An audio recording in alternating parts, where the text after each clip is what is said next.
Hello mga maring, magandang araw, magandang buhay, magandang gabi sa inyong lahat dyan, o magandang tanghali. Saan mang sulok ng mundo kayo naroon, ayan, ito na naman tayo sa ating kusina. Magluluto tayo ng pork liempo. At hindi ko alam kung anong tawag dito, basta sundan nyo na lang kung paano ko siya lutuin. At 120% ay napakasarap po ng ating putahe ngayon. Ayan, ay ang ating pork liempo. At iniiba po natin ang hiwa ng may taba. Ito po yung may taba at ito po yung purong laman. At ito po ang ating ginger o ang ating luya o ang ating garlic o ang ating ahos sa Bisaya. Sibuyas o sibuyas Bombay. Bombay sa Bisaya, sa Davao. Tagalog ay sibuyas. Ito ang ating siling green.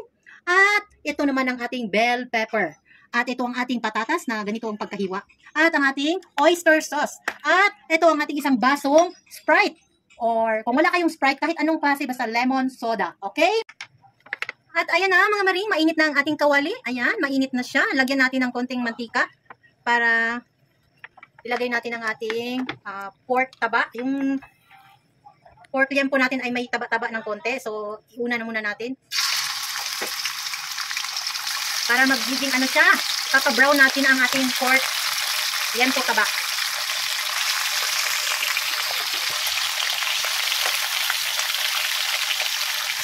Ayan, halo-halo.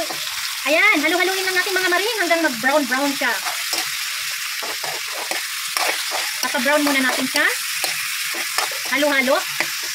At hayaan muna natin siya hanggang mag-brown. Okay?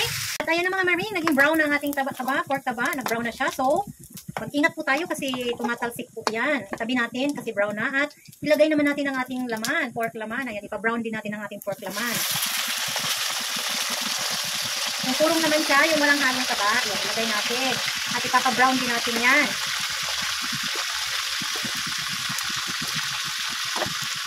Ayan, ipapa-brown muna natin ang ating pork laman. Hayaan muna natin siya mga ilang minuto hanggang mag-brown. Ayan na mga maring, nag-brown na rin ang ating pork laman. So, ilagay na natin ang ating, igilid lang natin, igilid. Igilid lang natin. Ilagay natin ating luya. Ilagay natin ang ating luya o ang ating ginger.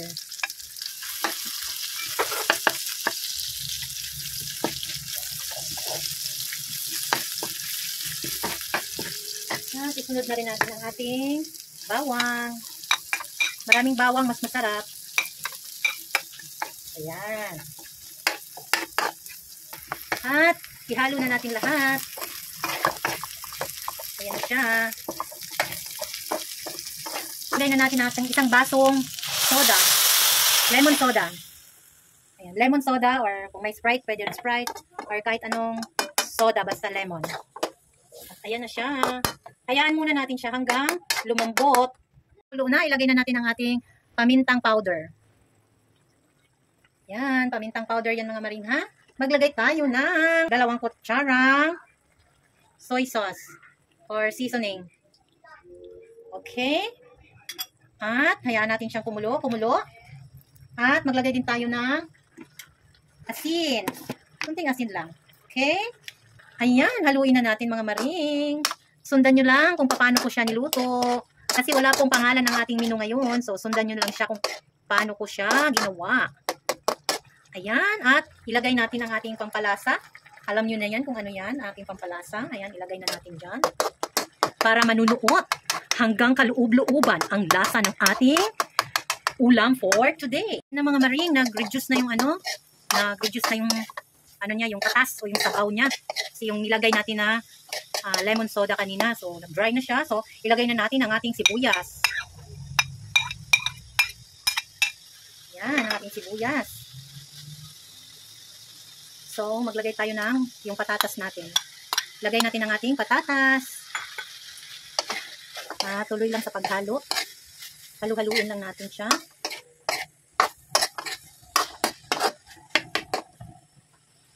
So, pagkatapos po, ayan po siya. Ganyan ang itsura. Maglagay lang tayo ng konting oyster. Ayan, konting oyster. At pagkatapos ay, lagyan natin siya ng wala kasi akong dapat tomato sauce. Ito wala akong tomato sauce. So, ang nilagay ko ay ketchup. Pero yung ketchup na Del Monte tomato ketchup. Yung original. So, yan ang ilagay natin. Kasi parang ang lasa ng Del Monte tomato ketchup ay parang din naman siya. Manamis-namis na maasim-asim. Yung parang din siya, parang tomato sauce. So, haluin natin. Ayan na siya. Ganyan ang itsura niya mga maring. Sundan nyo lang mga maring. Kasi, minsan, napapagod at nalilito na tayo kung anong ating lulutuin sa araw-araw nating pang-ulam at lalo na pag may mga anak tayo. So, magawa-gawa na lang tayo ng experiment na luto.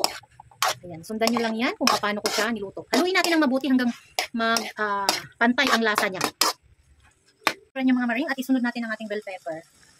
Ayan na ang ating bell pepper. At ang ating siling, optional po kung pwede pong walang siling green kasi ako mahilig ako sa maanghang kaya lagyan natin ng siling green para may konting kurot, may konting anghang. At haluin muli hanggang mahalo natin ang bell pepper at ang siling green. At ayan na siya mga maring ang itsura. Ang last natin ay ang ating lemon.